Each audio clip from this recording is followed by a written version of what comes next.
Félicia, de Bonaventure c'est en Gaspésie. Peut-on faire interner quelqu'un? Hey, juste cette question-là est quasiment épeurante. Mon Dieu, qu'est-ce qu'elle a fait pour se faire interner? Mon père fut diagnostiqué avec la maladie bipolaire de type 1. En parenthèse, elle me dit, celle où il passe cycliquement par une phase psychotique où il devient un danger pour lui-même, ses proches et le public. Fermez la parenthèse, donc on comprend que c'est pas drôle.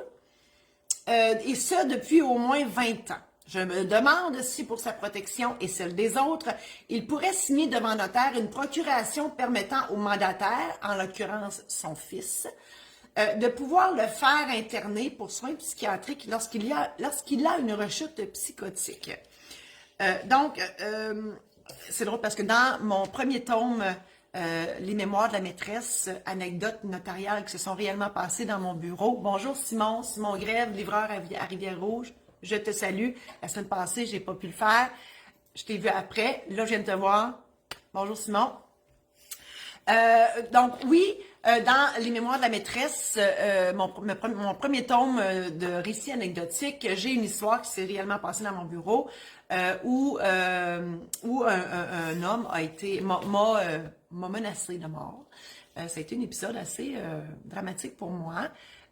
Visiblement, il ne m'est rien arrivé. Mais j'ai quand même eu peur pendant quelques semaines, voire quelques mois, où il y avait de la surveillance policière autour de moi, autour de mon bureau, autour de ma maison, parce que justement, il y avait un homme qui était comme ça. Et on l'a fait interner. Ça a pris quatre ambulanciers policiers pour le rentrer à l'hôpital, parce qu'il y a une procédure dans le Code civil qui permet de faire interner une personne pour 72 heures.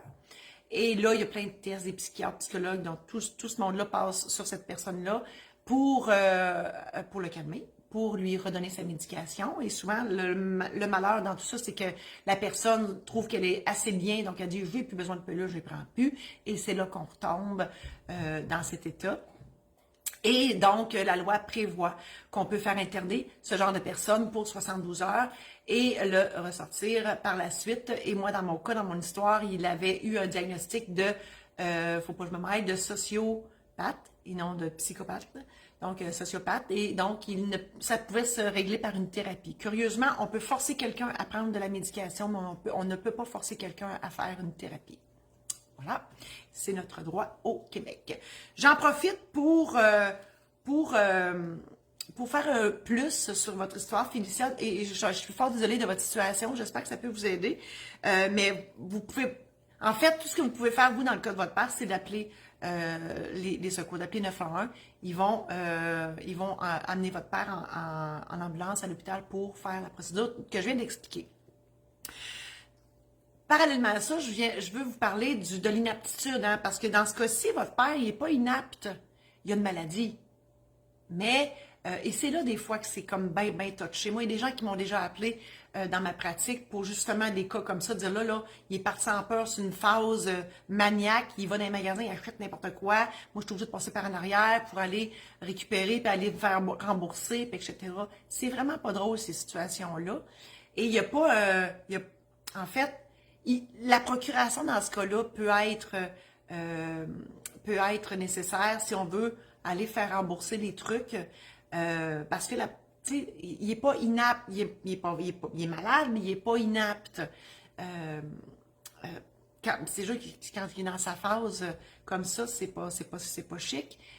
Je sais pas, là, le médecin pourrait peut-être être. Là, je réfléchis en même temps que je vous parle. Là. Le médecin pourrait dire que oui, quand il est dans cette phase-là, il est inapte, mais jusqu'à quel point, il sait ce qu'il fait. Bref, il faut peut-être penser à une procuration pour vous permettre d'agir en son nom pour, je vais dire entre parenthèses ou entre guillemets, gérer les pots cassés. Et un mandat d'inaptitude, c'est sûr que c'est pas mauvais non plus si jamais sa phase devient plus sérieuse et là, il se passe quelque chose de où vraiment il n'est plus là du tout. Voilà, alors c'est ma réponse ce matin et je vous dis ça avec toute ma sympathie, Félicia. Merci infiniment d'avoir été là. Je vous invite aussi à visiter mon site marie-josée-saint-laurent.com pour connaître l'ampleur de mes services et de mes produits qui sont là pour vous aider. Je vous invite à consulter maisondédition-saint-laurent.com pour consulter mes ouvrages qui sont là aussi. Marcel, arrête. Qu'est-ce que je peux vous dire à part de ça? Ben, écoutez, mes services sont tous là, donc n'hésitez pas. Si vous avez des questions, vous pouvez. J'offre aussi des consultations notariales parce que je suis encore notaire, même si je ne pratique plus. Voilà. Et là, on va aller voir ceux qui ont des questions. Martine a dit qu'il n'y a pas de questions. Votre vie va bien, c'est merveilleux. Merci infiniment à tous et à toutes d'avoir été là. Je vous embrasse et je vous dis à la semaine prochaine.